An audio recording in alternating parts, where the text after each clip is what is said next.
Hello and welcome back to my 10 favorite people. Hope you're doing well. I'm incredibly excited for today's video because Bitcoin is on the verge of a very pivotal weekly close that will have a huge impact on what likely comes next for Bitcoin over the next few weeks. Now, I know right now everybody is just focused on alt season and Bitcoin price targets by end of year and how 150K Bitcoin is still in play by January, but Bitcoin is actually on the verge of having its first false breakout since January of 2024, which resulted in a 20% correction, and the one before that was July 2023, which resulted in a 20% correction as well. On the other hand, if Bitcoin was able to have a convincing weekly close above 100K, we could start comparing it to the November 2024 breakout, the February 2024 breakout, or the October 2023 breakout. A confirmed false breakout would make me flip the likelihood between a decent pullback or Bitcoin grinding higher to the likelihood of a decent pullback being my base case and the grind higher scenario being less likely. And although nobody likes to talk about it, there's a lot of on-chain data pointing to a high likelihood of a correction. We're seeing huge profit taking by long-term holders. Comparable times were March 2024, which resulted in a 30% correction. We can ignore that one if you want to say the cope excuse of those long-term holders selling so they can move their money to the ETFs instead. But the time before that was January 2021 when we saw similar profit taking, and that resulted in a 30% correction. Now this brings up a very solid question of why we haven't seen that correction yet, even though we've seen that huge long-term holder profit taking, as you can see in blue here. And the simple answer to that question is we've seen strong ETF inflows in purple, a lot of buying from MicroStrategy in blue, and a lot of buying from short-term holders in yellow. But if we take a look at all three of those buyers, we can see that ETF inflows have been slowing down significantly recently. We saw them ramp up into the election as Trump started to pull away on the election odds, and they stayed quite elevated after the Trump win, but now they've slowed down quite significantly. As for MicroStrategy, we know Michael Saylor has been buying billions and billions of dollars of Bitcoin, but based on how the MicroStrategy chart looks right now, I think his buys are going to be getting smaller and smaller because of all of the debt he's already taken on. And the MicroStrategy weekly chart is very concerning to me because it's a textbook blow off top like the one we saw in 2021. You had the first reaccumulation, the second reaccumulation, a gap up into a huge wick blow off top, and that was the end for MicroStrategy that cycle. Now that happened in February 2021 and Bitcoin didn't top until April, and Bitcoin was even able to exceed that high in November of 2021, but as you can see, MicroStrategy wasn't able to.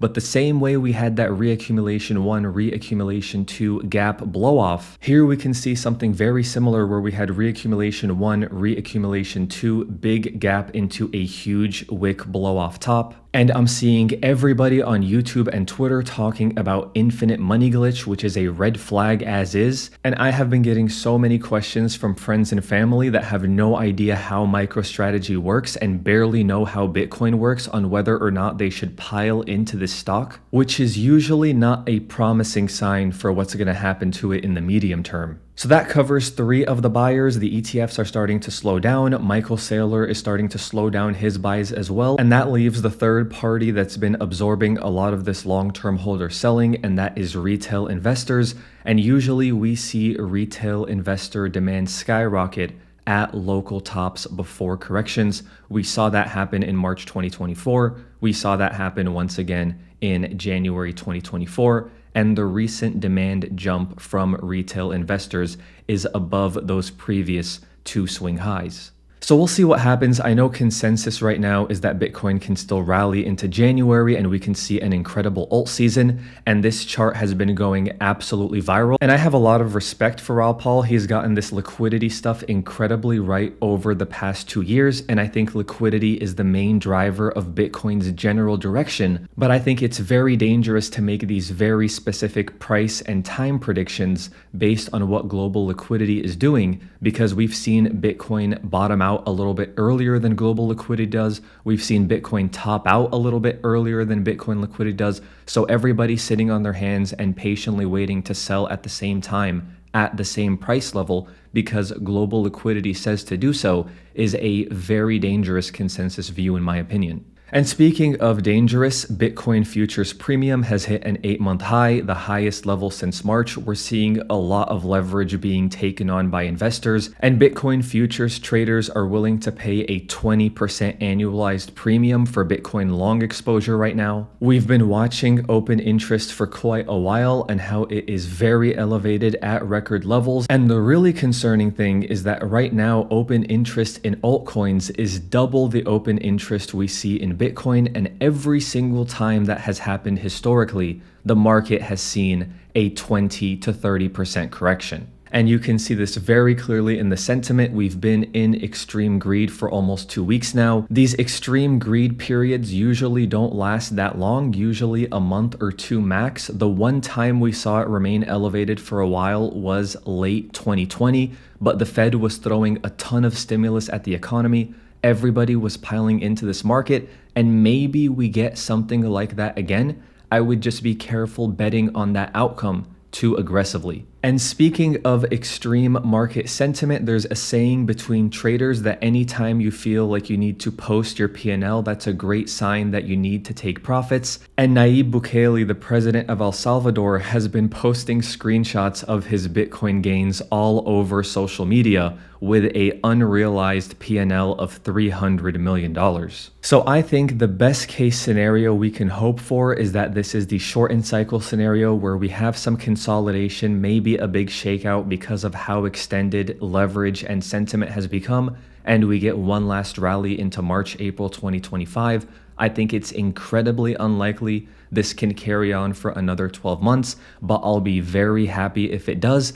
And we can't ignore the fact that there's a small chance that perhaps this big 100K psychological level results in a ton of selling and profit taking from people that have been waiting for this level for so long. And maybe we don't get that rally into the end of 2025, the post-halving year, like we've seen in previous cycles, and like everybody has been discussing and expecting. But I am optimistic that we might still have a few months to go. This long-term holder net unrealized profit loss on-chain chart has been incredibly valuable in previous cycles. It gives a great indication on market sentiment based on how much unrealized profit Bitcoin investors are sitting on. And you can see that as the cycles have gone on, the periods where profits can stay that elevated without getting realized has been shrinking more and more. In 2017, we were in the blue euphoria region for 8 months before Bitcoin found its top. In the most recent cycle, Bitcoin was able to stay in that euphoria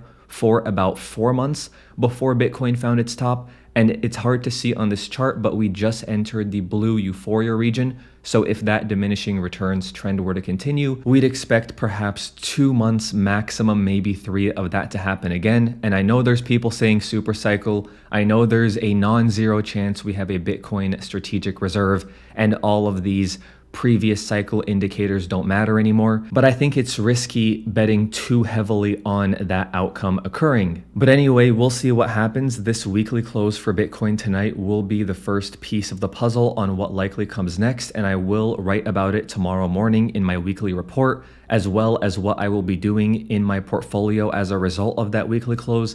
I still think that we are seeing the calm before the storm. Everybody is piling into this market. Everybody is expecting the super cycle and have not been tested by a big correction or liquidation event in quite a while. So that is something I am watching for very closely over the next few weeks. As for my portfolio, still no changes, just sitting on my existing positions. It's been great seeing Ethereum doing well recently while Bitcoin and Solana have kind of taken a pause, which is not surprising because Ethereum has really lagged both Bitcoin and Solana over the past year.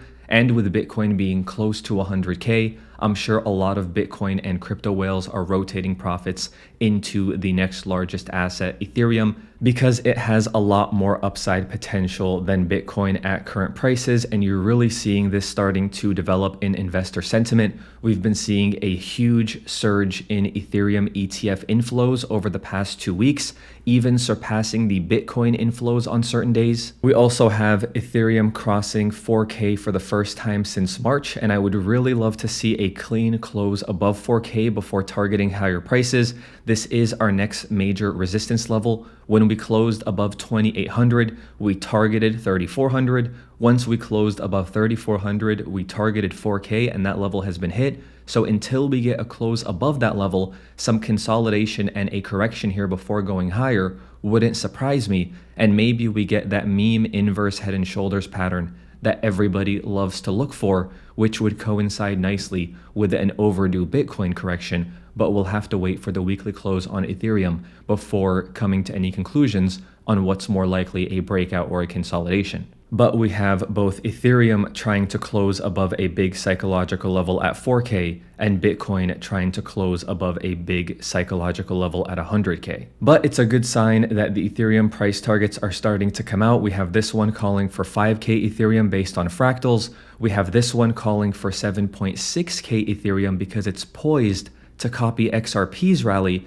And then we have this one calling for an Ethereum impulse breakout, which will lead Ethereum to 15K. And we said many times that it was unlikely Ethereum was going to top or have a big correction while sentiment was so low. But as we start seeing more and more of these bigger and bigger price targets as Ethereum rallies, that could be a good time for a sentiment reset and a correction. As for Solana, pretty uneventful over the past 2 weeks while Ethereum has been shining, but it's consolidating after its all-time high retest. We are seeing some news that perhaps the SEC will not approve the Solana ETFs, but we'll watch this and see how it develops over the next few weeks. But as of right now, still comfortable with my Solana holdings and hoping that it gets a breakout into price discovery after some consolidation. And finally, getting to macro, global liquidity is telling us that Bitcoin is going to have a decently sized correction within the next 30 days because Bitcoin has tended to lag global liquidity by 2 to 3 months. It bottomed 2 to 3 months after global liquidity did. It topped in April 2 to 3 months after global liquidity did, and so on and so on and so on. And recently global liquidity topped in October and has dropped quite significantly since. And a lot of that will be driven by what we see from the US dollar index, which continues to get rejected by its risk off region, which is great to see. And that's due to the fact that we've seen some more rate cuts being priced in over the next 12 months based on the recent labor market data. We were expecting only 2 rate cuts at one point, then we went to 3 rate cuts expected, and now we have 4 rate cuts anticipated by the market from the Fed over the next 12 months. And this is because we are still seeing an increase in the unemployment rate, and this thing tends to slowly grind higher before seeing a big breakout to the upside. We also have continuing jobless claims continuing to grind higher. Non-farm payrolls, the number of jobs created, doesn't look too bad, but it is definitely in a downtrend. And initial jobless claims still remains low, but it's usually the last thing to move because the first thing we see is slowdown in hiring. Then we see layoffs after that. So until we see a slowdown in hiring, I would not expect a spike in the initial jobless claims. And I'm expecting big market reactions from our CPI and core CPI prints coming up this week. And finally, getting to traditional markets, it's nice to see the S&P 500 has still been rallying higher, which is the backdrop we want to see for Bitcoin to make sure this cycle does not end early. And as we look forward to the longer term, national deficits are still underway and still increasing year over year, which makes me expect money supply to increase as well as that national debt increases, which keeps me bullish on risk assets like the S&P 500 and Bitcoin in the longer term. But anyway, let me know what you expect. Will this weekly close above 100K and confirm a breakout, or will it close below 100K and be a false breakout? No matter what the outcome, we will adjust and position accordingly, and I will write all about it in tomorrow's weekly report. But as always, thank you so much for the support on the recent videos. Thank you so much for watching, and I'll talk to you soon.